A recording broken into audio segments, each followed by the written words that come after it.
I alluded to it earlier when we got onto the podcast, but we have to talk about Lucas Myrtle and some of just his antics on social, as well as the handling the thing that's in the court. I'm not going to get into my thoughts on did he do it, did he not do it, but I'll say this: everything that I know about things like like court proceedings is that your lawyer will say to say less and sort of be a little bit more quiet about things.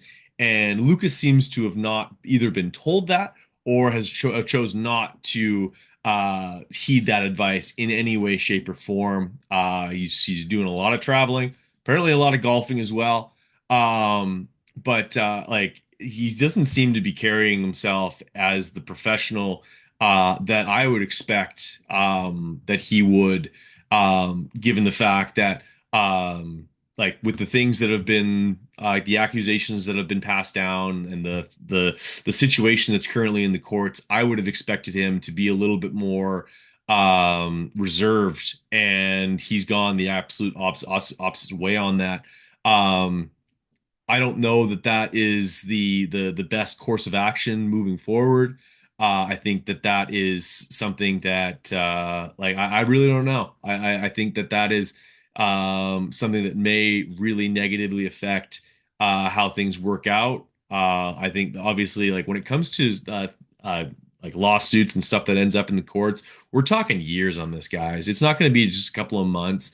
Court proceedings and which court that this ends up in, and obviously there's questions about, or like there's situations about why of what state the accusations were filed in, or the like which state the accuser was in at the time, or what have you. There's just so much that goes into this, and there's so many more questions than there is answers at this point. Um, like it seems that there's certain riders that have stuck with Lucas, and that's their decision.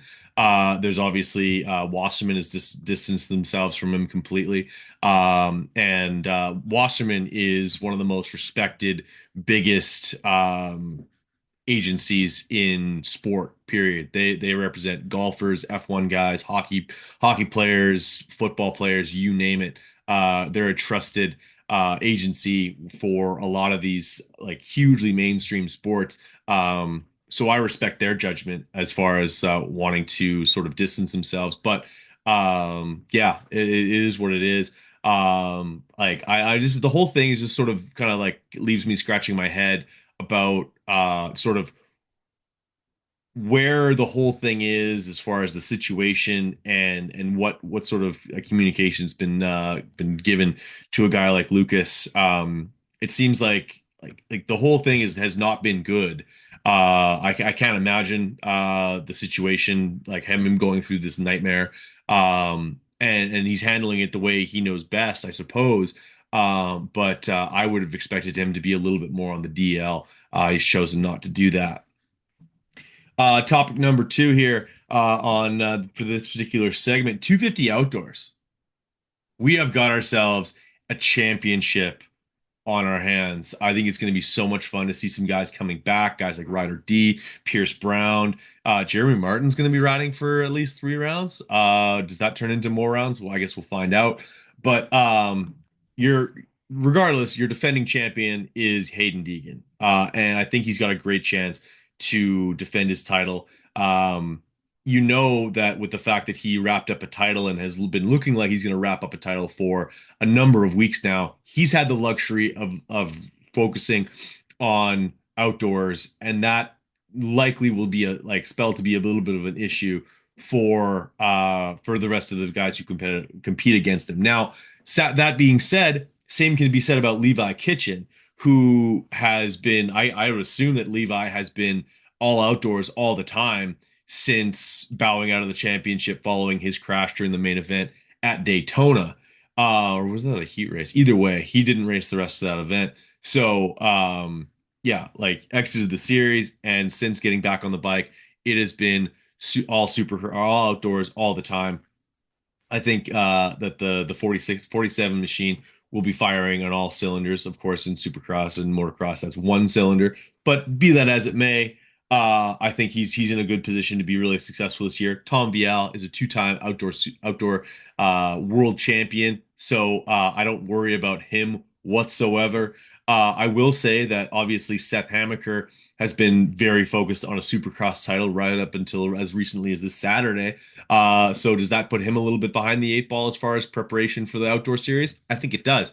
We've seen in the past guys who have like focused on all like they were concerned with wrapping up a title right down to the very last round of Supercross, and they weren't as on point as they needed to be coming out of Supercross. Those first few rounds kind of lagged a little bit. Guys like Ivan Tedesco back in the early 2000s, mid 2000s, they admitted to that. They weren't at their best when the series started.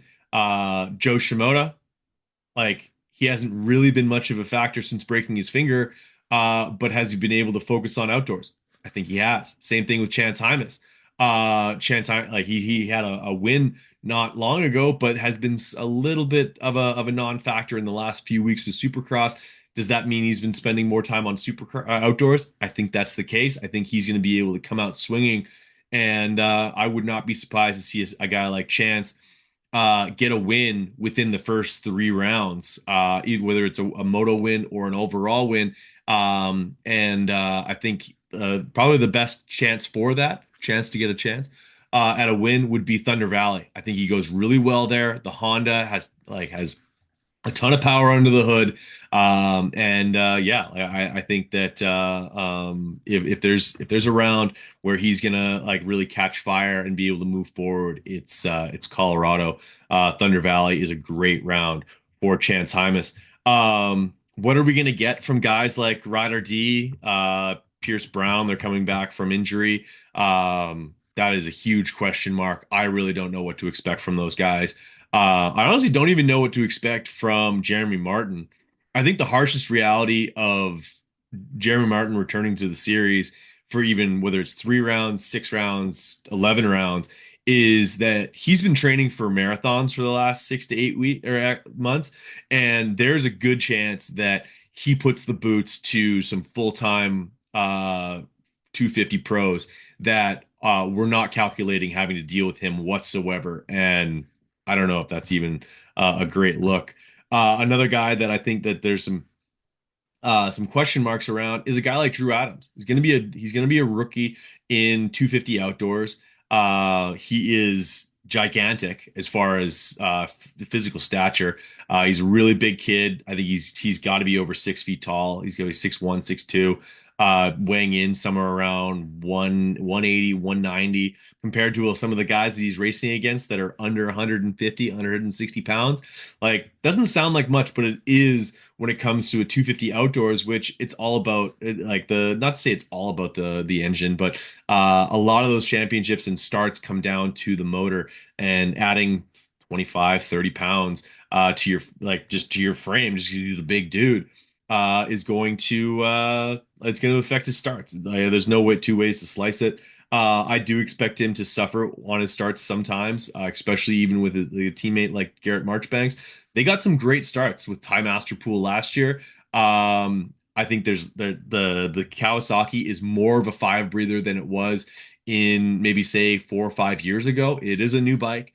I expect them to have that thing firing and being able to get him out of the hole. Here's what I expect from Drew Adams. I expect fast qualifying.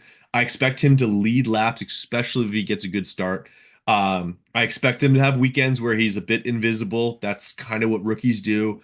I expect him to get it overall as a podium. I think he's absolutely capable of that. Um, and like I said, I think that there's potential for him to have some issues on, say, just like starts in general. I think he's gonna struggle with that a little bit.